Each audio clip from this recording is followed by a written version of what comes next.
Welcome to the How to Be Awesome at Your Job podcast, the show where brilliant professionals share how to sharpen the universal skills required to flourish at work. Enjoy more career fun, wins, meaning, and money with your host, Pete Makaitis. Hello, and thanks for joining us here for episode 461 with Erik Fisher. I think you'll dig this conversation because I've heard frequently things can get tricky in terms of dealing with all of the stuff coming at you from so many directions. How do you be efficient, productive, and effective to get it done, manage distractions, and keep your sanity? Well, Erik tackles a bit of all of that. So you'll learn 1, tricks to reduce your smartphone dependency, 2, the small habits that create big results, and 3, why it's okay not to get things done. So if you want to check out the show notes or the transcript or the links to items we've referenced, it's over at awesomeatyourjob.com/F461. Now here's Erik's story. Erik is a productivity author, podcaster, speaker, and coach. He talks with real people who practically implement productivity strategies in their professional and personal lives. If you check out his stuff, you'll discover you are refreshed and inspired after hearing how others fail and succeed at daily productivity and continue to lead successful and meaningful lives. Thanks to Erik for hanging out with us, and thanks to our sponsors. Check them out. And big thanks to our sponsor, Acorns. Acorns makes it easy to start automatically saving and investing for your future. You don't need a lot of money or expertise to invest with Acorns. In fact, you can get started with just your spare change. Acorns recommends an expert-built portfolio that fits you and your money goals, then automatically invests your money for you. NerdWallet.com, whom I love on these sorts of matters, gives Acorns a whopping 4.7 stars and says, quote, if you want to make the most of your spare change, there's no better place to do that than Acorns. Head to acorns.com/awesome or download the Acorns app to start saving and investing for your future today. And we got a legal disclaimer here. It may not be representative of all clients. Tier 1 compensation provided. Compensation provides an incentive to positively promote Acorns. View important disclosures at acorns.com/awesome. Investing involves risk, including the loss of principal. Please consider your objectives, risk tolerance, and Acorns' fees before investing. Acorns Advisors LLC, Acorns, is an SEC-registered investment advisor. Brokerage services are provided to clients of Acorns by Acorns Securities LLC, member FINRA/SIPC. For more information, visit acorns.com. One sponsor to check out is Harvard Business Review. This brilliant magazine, published at hbr.org, is the leading destination for smart management thinking. Fun fact, HBR has been mentioned in 108 episodes of the show. That's because HBR has great stuff that comes up often. They've got explainer videos, podcasts, real-world case studies, and much more. I think of HBR each night that I put on my special orange glasses. Their article, Will Blue Light Glasses Improve Your Sleep?, revealed that those who wore them reported better sleep and a 7% improvement in work performance as compared to those who wore the sham glasses. So I cite HBR anytime anyone tells me that I look silly wearing them. Now, much of HBR's content is available for free when you sign up at their site. Subscriptions that get you unlimited content cost $10 a month. If you visit hbr.org/subscriptions and enter the promo code AWESOME, you can save 10% off of that subscription. Again, to save 10% off of your HBR subscription, go to www.hbr.org/subscriptions and enter the promo code AWESOME. And now, here's Erik. Erik, thanks so much for joining us here on the How to Be Awesome at Your Job podcast. You're welcome. Thanks for having me. Well, I'm super excited to dig back into the goods. And I want to hear, it's been a couple years. What have you learned about productivity in that time? Or is there anything new you've picked up or anything you've decided you've abandoned? Like, hey, on second thought, I don't like that idea anymore. Oh my gosh. Things change, and yet at the same time as things changing, they stay the same.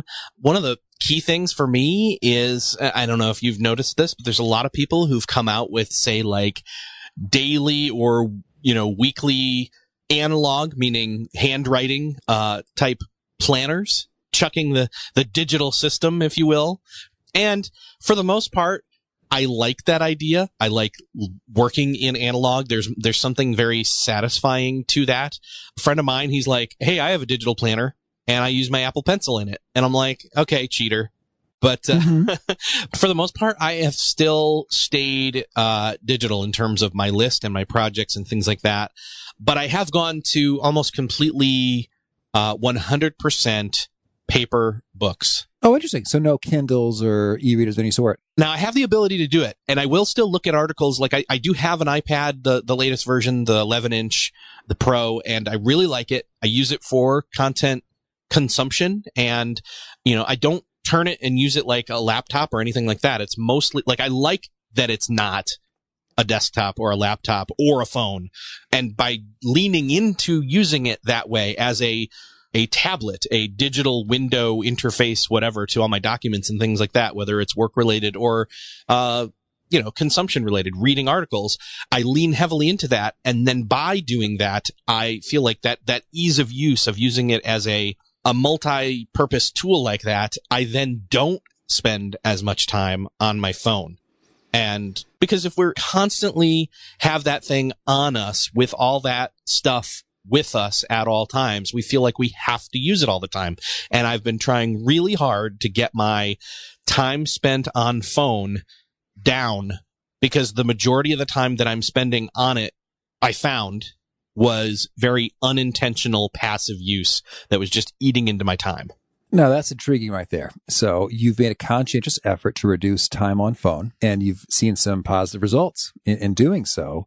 Could you maybe quantify that a little bit for us in terms of where were you before and where are you now? And did you do anything else that made a real big difference in helping with that initiative? Yeah. So a friend of mine also was noticing this, and not only that, but, having read Cal Newport's most recent book that he came out with, Digital Minimalism, and talking with him for my show, we both said, hey, you know what? What if we went for so the period of Lent comes up, and we decided to say, well, what if we just we can't quit our phone and not have it on us, but what if we quit using our phone for every little thing and just see what we can get away with? So we sat down together and we started cataloging all the different apps. It was kind of a challenge between the two of us to see how many we could offload or delete, and what was the bare minimum of installed and active apps we could have on our phone, and how far we could get with doing that. And it was amazing, because after having done that, I have an iPhone.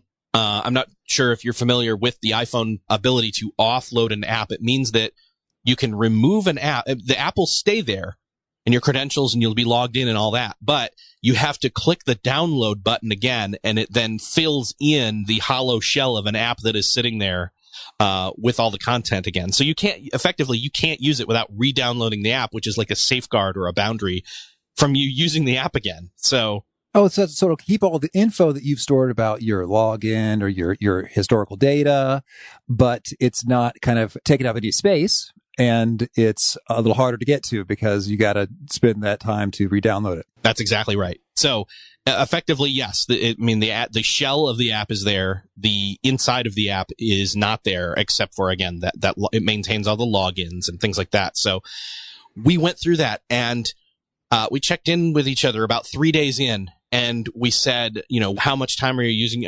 I was not even carrying my phone with me at that point. I had my Apple Watch on me, and I would respond to a text or two through that. And, phone calls, I would still do those. Do people still do phone calls? Yes, they do. Is the thing that I always hear people. But text me first. Right. Yeah, exactly. And, I just noticed that suddenly I wasn't reaching for it every 5 to 10 minutes to check something or look something up, etc. And that's not to say I wasn't allowed to look something up somewhere, like on a desktop or even on my iPad, but I wasn't allowed to do it on my phone. And by breaking the phone being on me and ever present and always able to be dove into as this dark pool of information that I could always access, you just don't understand.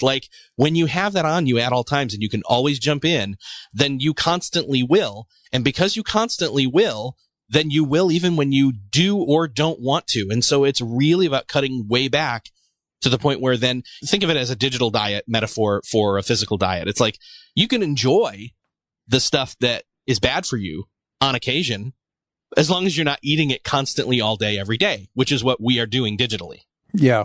Well said. I like that. And what was so cool is you made it sort of like a challenge, and you had some accountability there, a buddy, and you sort of reframed, I guess, what triggers your reward centers in your brain. It's not like I am so powerful because I have so many apps that can do anything, but rather it's like, all right, let's just see how disciplined I can be, and how winning is now reducing apps instead of having more apps and feeling powerful as a result of having those apps. Yes, exactly. And then, of course, the time period was over when we could add apps back on. And honestly, it was like, well, wait a second.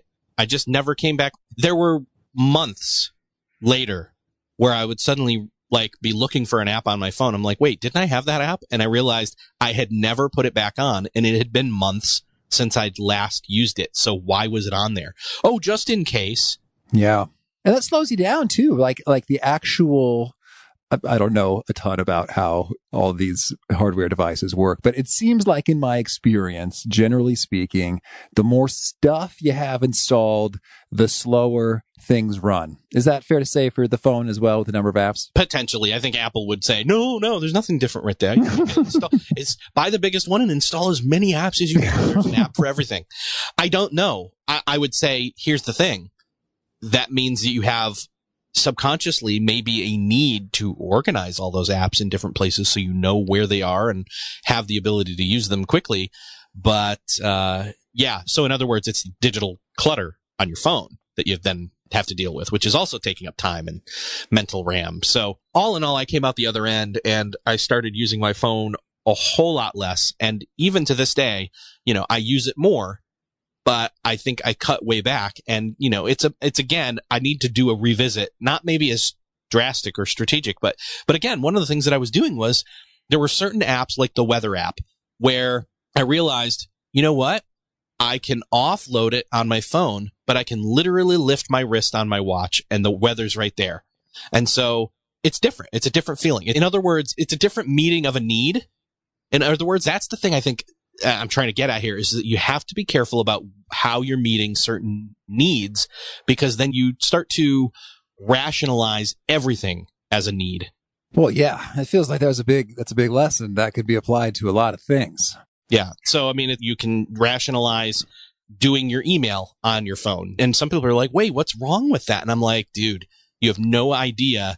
Doing email on your phone can become this thing where you're always doing email on your phone and then switching over to, you're texting, switching over to listening to a podcast, switching over to, and do you see what I'm saying? Like switching, like you are sitting there hunched over with a horrible posture and or walking and talking and doing you are tricking yourself with that phone into thinking you can multitask. And again, you can't. You're just task switching and you're bifurcating and fragmenting your attention. And actually that was the biggest thing right there, was just this calm sense of I don't have to reach for anything on that phone because there's nothing there I am missing out on at this moment. Unless it rang, yes. Of course. Well, that's beautiful in terms of describing that feeling and that transformation and how that unfolds. So that's cool. Well, hey, that's what you've learned recently and appreciate you sharing it. Last time we talked a lot about energy management being key to productivity. And so I want to cover some other pieces of productivity goodies from you this time. We did a big listener survey and a lot of folks were bringing up distractions. Yeah, whether that's internally from you're tempted to go do email or check your phone or whatever, or externally in terms of folks dropping by our desk saying, hey, Eric, you got a minute or whatever.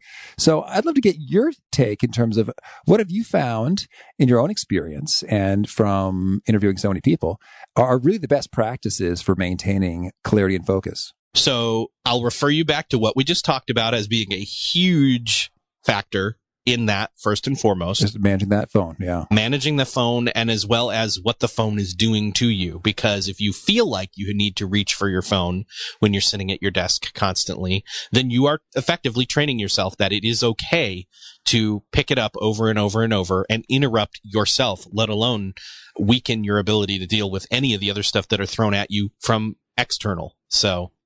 Well said. So you're actually harming yourself. You're weakening your capacity to resist distraction because you are continually giving in. That's exactly right. Like if at any moment you ever feel slightly bored, like my kids are saying, or hungry or whatever, and you decide to go do something mindless or go walk into the kitchen and open the refrigerator. It's like opening the refrigerator door. It's like if you train yourself that's okay versus having something prepared that is your quote snack for the day, then there you go. Like then you're going to go pull out I don't know, fill in blank here of what you should not be having as a snack, So the more you train yourself to go the opposite direction of the way you should go in terms of your habits, you just find it easy to get distracted. So first and foremost, that's number one, with the phone, because it's tied in to that. Then number two, in terms of distractions, gosh, there's a couple of different things that I have found that really, really help. I don't know if I mentioned the system, the audio system that I use last time that helps with eliminating distractions. Is this the Focus at Will? It is Focus at Will. Well, I have changed. Okay, there we go. Now, don't get me wrong. I have a lifetime membership to Focus at Will, but I'm not using it. I found one that I like better, and it's because it does multiple things. It's not just focusing yourself. It has to do with brainwaves and the sound of the quote music or the composed quote music. Strong praise. That's the thing. Yeah, because technically it's not music. It's sound composition, right?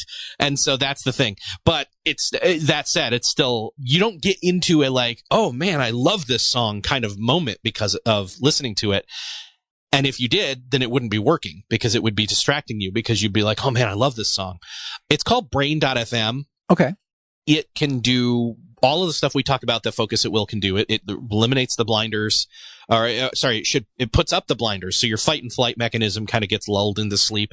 Essentially, it's backed by science. It gets you to a place where your brain waves are in position to hold focus stronger and longer when you're doing work.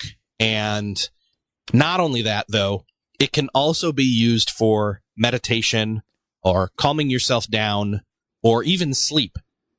So you can listen to it, take a nap, and get a better sleep/nap by using it. And by having that extra stuff and having it, I mean, again, not talking bad about Focus at Will, but Brain.fm was and leaps and bounds ahead of them when I found them almost a year ago that I signed up immediately. And in fact, they gave me like codes to let people, not a code, but a link to let people get like 20% off for their whole first year. And people have been loving jumping on it. So are you able to share this in a public forum? Okay, yes, I can. You can't do this to us, Eric. I gave it a pretty link so that it would be easier for people. So it's beyondthetodolist.com/brainfm. Okay, cool. Well, that's intriguing. I mean, I love... You've used Focused at Will before. I have used it, and I appreciated what they had, but I also had kind of found a Focus playlist I created, and I thought, in a way it was almost because my Focus playlist had gotten so many kind of repetitions of oh, hey, it's time to focus. I listen to the Focus music and I focus, that it, it's kind of like ritualized and accelerated the process of having a sound focus me. So that's kind of why, in my particular instance, the Focus at Will almost had an uphill battle against an incumbent. But what you're saying here is, hey, Brain.fm does more than just that.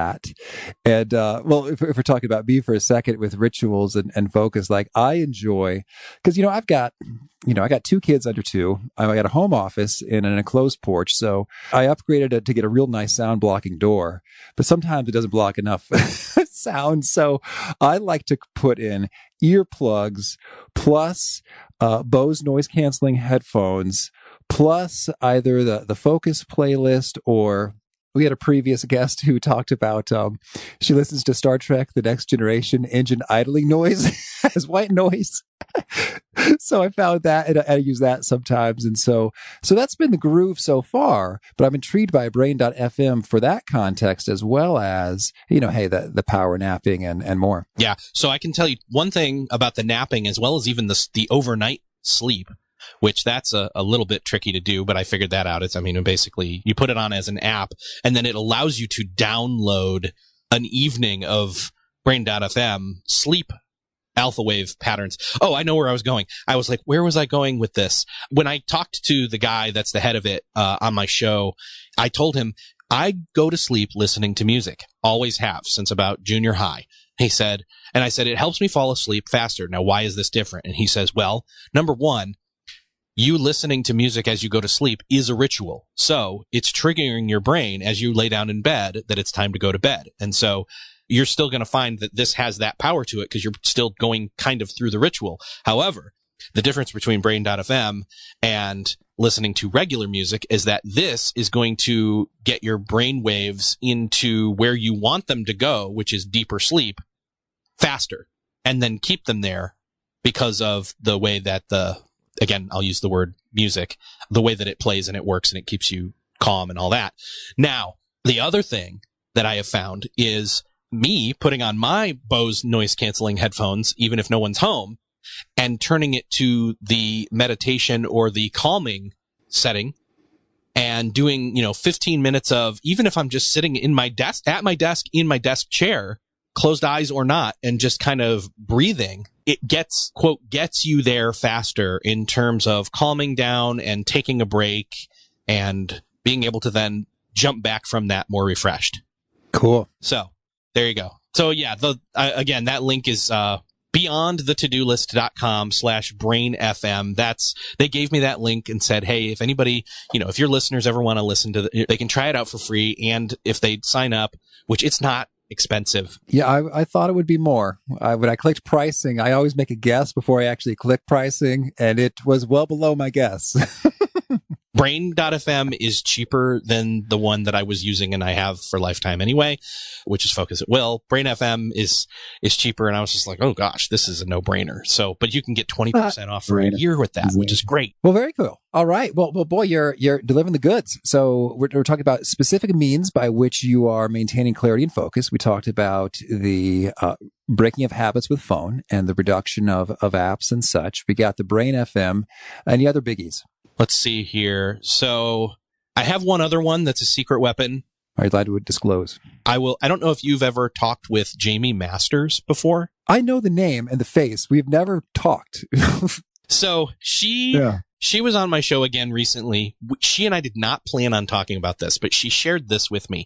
She was doing these group mastermind things where she'd get people to come to like a giant Airbnb somewhere, all these different leadership people and whatever. And they do these surveys afterwards, and people would ask them, she would ask the people, what were the things that stood out to you the most? And she embarrassingly shared with me that the thing they were talking to her about was, they would say Jamie's drugs. And she was like, what? And I was like, what are you talking about? And she says, well, because she would bring something called nootropics with her. Yes. So have you heard of what this word is? I've heard of nootropics. I've been a little spooked to ingest them myself. Yes. So here's the deal. Before, she had no idea that I had already tried one. And what I did was, it's called Alpha Brain. And she was like, oh yeah, that's one of the best ones. And she said, here's the thing. On Amazon, you can go to the reviews and it's either this was amazing, it worked amazing for me, or this did nothing for me. And it's really based upon who you are and your brain chemistry and all that kind of stuff. Yeah, I see they got even 3 stars out of over 1,000 reviews, lovers and haters. Yeah. And so she said, here's the thing. The issue with that one is that it works great for some people and does nothing for others. And it's not inexpensive to get a hold of it to start with and try it out and everything. And I said, well, hold up. They actually sent me some for free to try. And then when it worked, because it did, and I'll explain what it felt like in a second, she said, oh, that's awesome. And I said, yeah, I even wrote the guy back and said, hey, could I have a little bit more? in true drug, well, yeah. First one's free. So I was like, okay, can I have some more? And anyways, what it came down to is they had actually realized that if they could get it in the hands of the people to try out cheap, then people would actually notice that it worked or not for them and then order more. And so, basically I have a deal again on this one too, where people can get it. They can get a bottle of it with like 14 pills of it. And even just taking 1 a day or even 2 a day is enough to see if it's going to affect you at all. And you pay like $5 for the shipping and that's it. Well, so I'm intrigued. And I guess what's kind of kept me out of this is like, is it addictive? Is it dangerous? Is it, and it's like, and No and no. Okay. Here's how I'll explain it. So I was concerned with it. Let me first say this. Before they ever approached me, and before Jamie and I ever had talked about it, months ago, I saw in an Instagram story Michael Hyatt holding the bottle and saying he was taking it and loving it.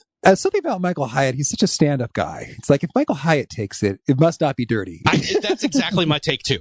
And I love him. And so I took a screenshot of it and just forgot about it. And then months later, I was like, it kind of bubbled back up into my head. And I was like, yeah, I should probably check that out. I think it was only a matter of a few weeks later. Somehow I assume maybe they found out by searching through the photos on my phone that I had looked at it or something. I don't know.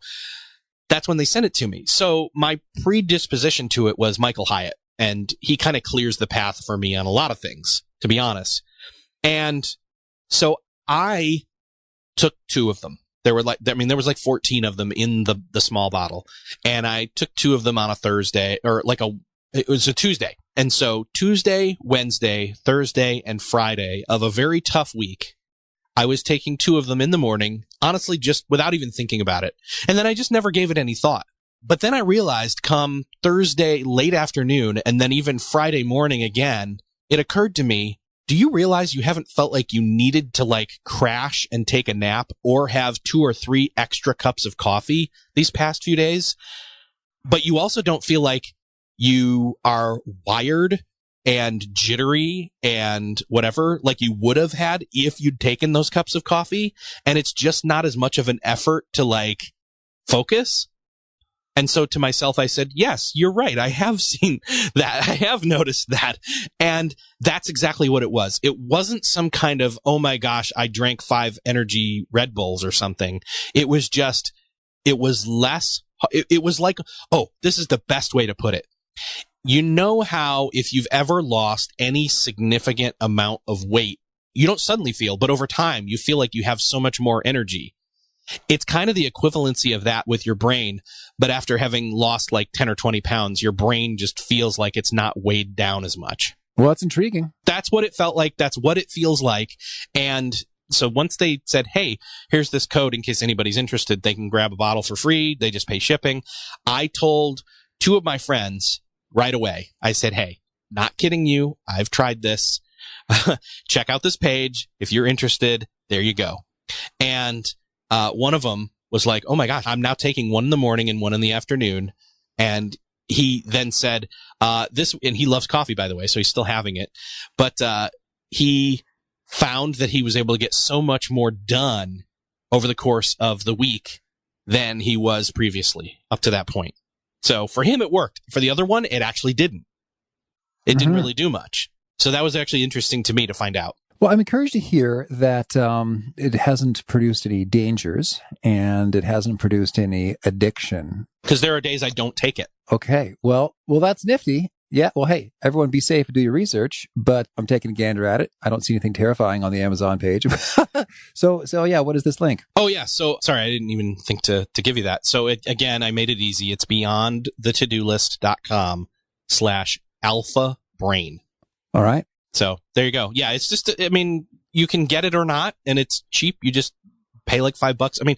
Basically think of it this way. 1 cup of coffee at a Starbucks, and you might get, cost-wise, and you can see if this works for you. And if it does, again, you can kind of low-key take it, try it, whatever. And if it does something, great. For me and for some other people out there, it does a lot of good. All right, cool. So we got the nootropics, we got the phone discipline, we got brain.fm, and the other things that have been really key for you when it comes to keeping the clarity and focus on track. So this is the other big thing. And this is actually huge for me. And again, this is another thing that I was a believer in, but not a stickler about to a certain extent until I talked with Michael Hyatt about it. And it's sleep and napping. Yeah, I am I'm a firm advocate of that, and I think we got that point covered.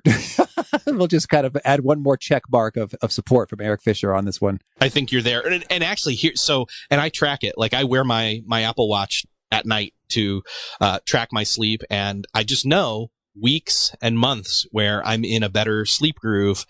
I am struggling less throughout the day And again, to go back to the brain.fm thing, like I literally was able to see night and day difference when it came to getting more rest in my day, because it tracks even those naps. My app does. So the more sleep I was getting, the more awake I was during the day, the better off I was. So there you go. That's great. That's great. Well, I guess, I think sleeping and napping is huge and important. And, it takes time, but it's time well spent. Are there any like tiny things that just have huge leverage in terms of, hey, this takes less than 5 minutes a day, but when I do it, it's game changing versus when I don't? Yeah, I would say I call it passing the baton to my future self. So I'm near the end of my day today. And instead of, when you and I are done recording, jumping off and saying, okay, what's for dinner, and walking out the door, like actually sitting and cleaning up my desk and arranging my list of stuff. Now, again, I've already gone over what the list of stuff is for tomorrow on a weekly checklist kind of a basis, on a weekly review kind of thing. But doing a closing or a shutdown, or again, passing the baton to my future self tomorrow morning, that shutdown, that ritual is what's going to make tomorrow morning, even if I feel maybe out of sorts or say something happens and I don't get enough sleep and I'm, struggling, I don't have to struggle as hard or as much. Okay.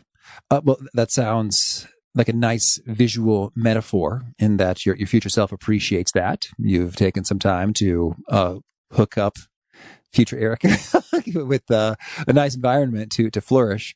So that's awesome. Any other quick yet high leverage things? Cutting stuff off the list. Hey, man. Oh, absolutely. It's the fastest way to shrink your to-do list is to decide not to do it. Or better said, is decide not to do it now. Does the now mean you're going to do it later? You've decided now that you're not going to do it ever. It can be both, but I was referring more to when is the right time to do it, so that you're not trying to overpack your days and your weeks. I dig. Cool. All right. Well, maybe we'll zoom out a little bit. So we kind of talked about some really super precise like tools or tactical things to do. But I'd love to hear kind of, big picture. Boy, you've been running beyond the to-do list for, is it 7 years now? Yeah, we're basically at the 7-year mark. That's amazing. So, well, congratulations. And you were an inspiration for my podcast. And I was thinking, does anybody want to listen to this kind of stuff? Let's take a look around. Oh, hey, a good many of them do. And Erik Fisher Beyond the To-Do List is one good example. So thank you. Who knows if I hadn't found a couple of inspiring examples where we'd be. So thank you. And so, yeah, what are some themes that have come up again and again and again in terms of when people, they're trying to be focused and productive and take care of what's really meaningful in their work and lives? What are kind of those foundational principles that pop up repeatedly? Well, I kind of alluded to it a little bit just a moment ago with taking things off the list, as well as kind of paring back and simplifying again the use of the phone. And I don't want to go back into those things per se, but it's just this idea that I think we have the wrong perspective when it comes to productivity. We think that, and I even had a conversation with, I'm blanking on his name, Mike Sturm. That's it. A couple of months ago, the idea between what's the difference between the word efficiency and productivity. And there was even another word, I forget what it was, but anyways. Effectiveness? That is it. I feel like you've listened to that episode. I'm spying on you everywhere, Erik. So, and it was a real productivity, whatever, geek out moment for me to have that conversation with him, because there's different meanings to those 3 words, and they're all good in themselves, and they all kind of fold in on each other. And it was just this, it kind of made me, it really made me think, I should say, not kind of made me think. It really made me think. And it was just like, you know what? In the end, it's what are you trying to do? How much of it are you trying to get done? How much is enough even? And what's overkill? Like, burnout and all that. Like, again, we could go back to the whole sleep thing and whatever, but we don't need to go there. It's this idea that Parkinson's law, where work will expand to fill the time allotted. And so if we can figure out how to more efficiently or more fastly, which is not a word, get the work done to where we're kind of breaking that law. We're saying, hey, I'm going to get this work done faster than I allow for it to be done. Then suddenly you freed up this time. Then you have this question. which recently I was talking with the Get It Done guy, Steve Robbins. In fact, that's He's so good. one of my most recent episodes. And he was like, look, if you're sitting in a cubicle and you're really good at getting your work done, and then they notice you're really good at getting your work done, and then they suddenly say, well, wait a second, we either haven't been giving him enough work to do, or they're not going to give you the raise.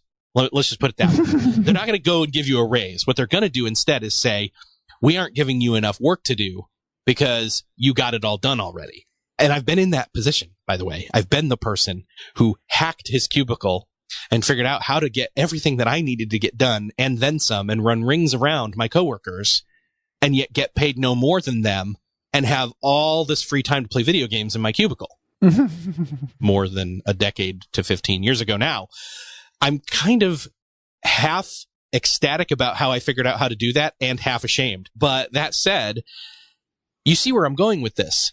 If you are working for yourself, you then suddenly have this quandary where if you're getting things done faster and you're getting them all done, you can either start to wander into what else can I be doing and add on to that and fill my day even more, which again, it's attractive to a lot of people, is like, how much more stuff can I get done because I got the stuff that I was already used to getting done, already done, but faster. You start to wander though into this place of unintentional burnout or unintentional status quo, kind of like with the phone, as I was talking about earlier. You use it originally for a few good things, and then it becomes the thing you use for all the things. And then you have booked yourself solid to where you got 5 meetings a day and 12 podcasts to record and 29 blog posts to write and or videos to record, or not to mention all the different Instagram stories and social media things you could be doing. And it's like, hold up. Which are the things that are the most, what was the third word? It wasn't productivity and it wasn't effectiveness. Effective. So it's then towards what effectiveness are you headed towards? What intentionality are you trying to get to end of the day, end of the week, end of the quarter? Actually, this is one of the biggest things since we talked, is I've been in a mastermind and we go by the 12-week year. And essentially what that means is instead of 12 months in a year, there's 12 weeks in a quarter. And we just kind of compress a year and we say, okay, for this next sprint of 3 months, what is it that we want to accomplish? Like, for example, working on a book or something like that. And how far can we get? Yeah. And what I like about that is you call it a 12-week sprint, and there's, 4 12-week periods yields 48 weeks, leaving 4 weeks for you to kind of relax a little bit between these sprints. Yes, exactly. There's actually more weeks in a year than the 12 times 4. So you get a little bit of breathing room in there to recalibrate, et cetera. But yeah, that has been kind of the analyze everything, the hold up, don't add something new in. There's a lot of people out there, it's like, you got to quit something to then start something. That's great and all. But also, what if we just quit something to quit something? What if we just eliminated things on the to-do list? What if we just said, this is great to do, but it's not yielding a lot, so let's just stop doing it altogether and not replace it with something else?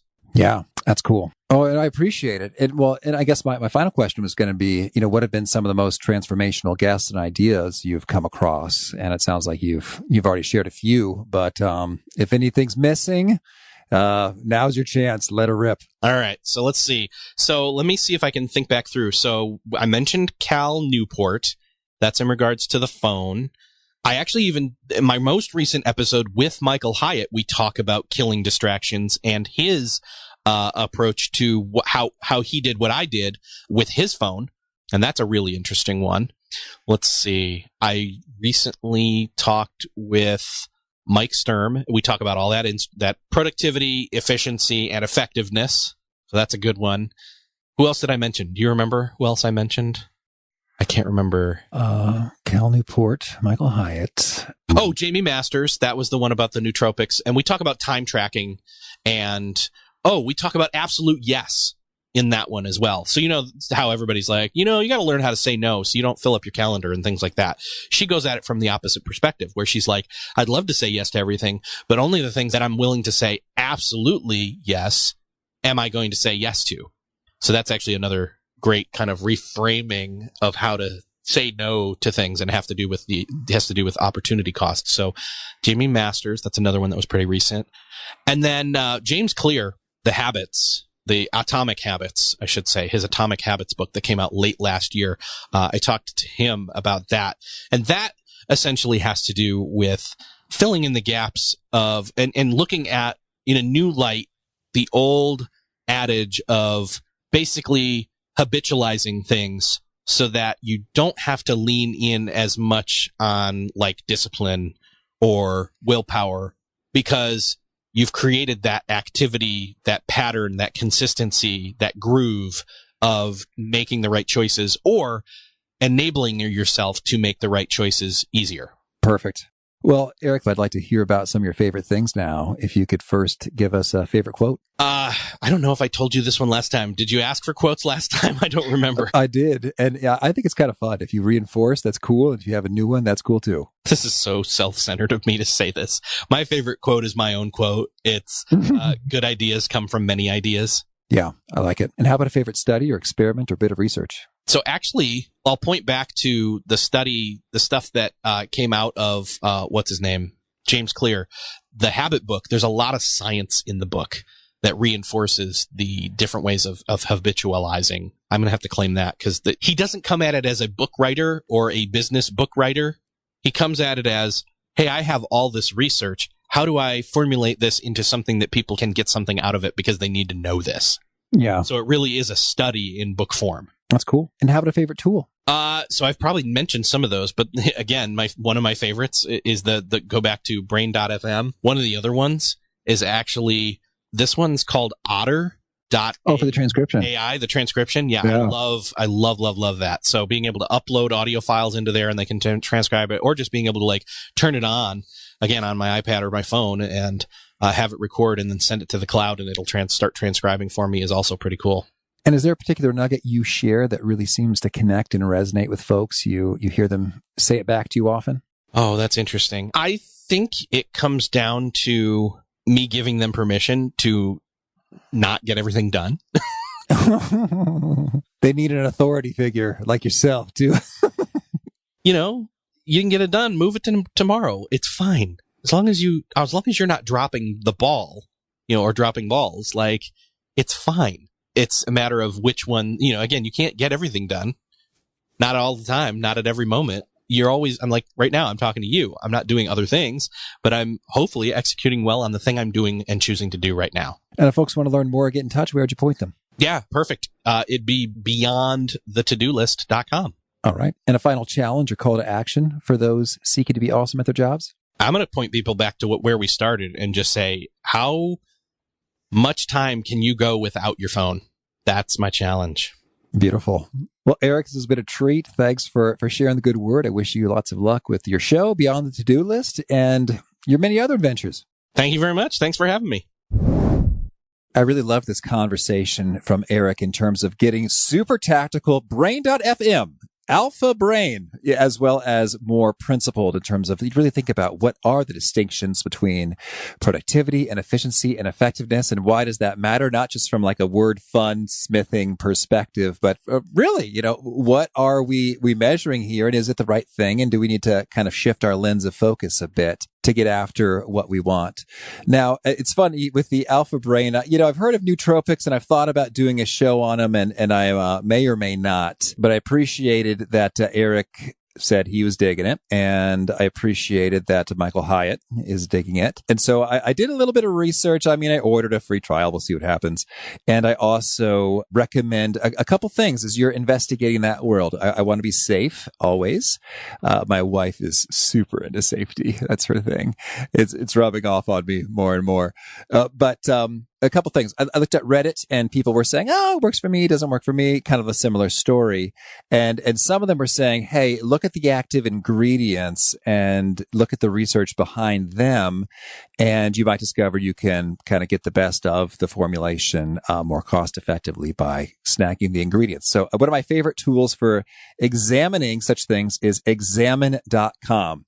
It is replete with clinical studies on vitamins, supplements, and stuff in a very easy to access format. So you can see what do the data reveal and the consequences of stuff. So check it out. Examine.com. I've discovered some pretty cool supplements myself that have great science behind them, such as rhodiola rosea. Never know if I'm pronouncing that right, but it's a nice natural way to bring down some stress levels. Fun fact. And there's great research behind it, and it's good and safe. So cool insights to be gleaned from Examine.com. We'll probably have their founder on one of these days. But again, the show notes, the transcript, the links to items we've referenced are at awesomeatyourjob.com/F461. And by the way, you can kind of use your podcast app directly to look at the show description or notes and tap it right in there. So that could be even faster than visiting awesomeatyourjob.com/F461. And if you haven't already, I hope you'll push subscribe. You'll catch our next guest. And that next guest is Pam McLean. She is talking about how to engage in good coaching that builds up others. Until next time, peace. Thanks for listening. To get the most out of the show, we recommend 2 key things. First, check out the extra resources at awesomeatyourjob.com. You can find this episode's transcript and links, as well as the perfect episode for your situation. You can search the full-text transcripts of hundreds of episodes or explore episodes tagged by topic and competency covered. Second, subscribe to the podcast and get future episodes automatically. You can subscribe by telling Siri and several other smartphones and speakers, subscribe to the How to Be Awesome at Your Job podcast, or by tapping subscribe in your podcast player of choice. If you'd like some extra help figuring out podcasts and how subscriptions work, visit awesomeatyourjob.com/subscribe for guidance. Hope to catch you on the next episode of How to Be Awesome at Your Job.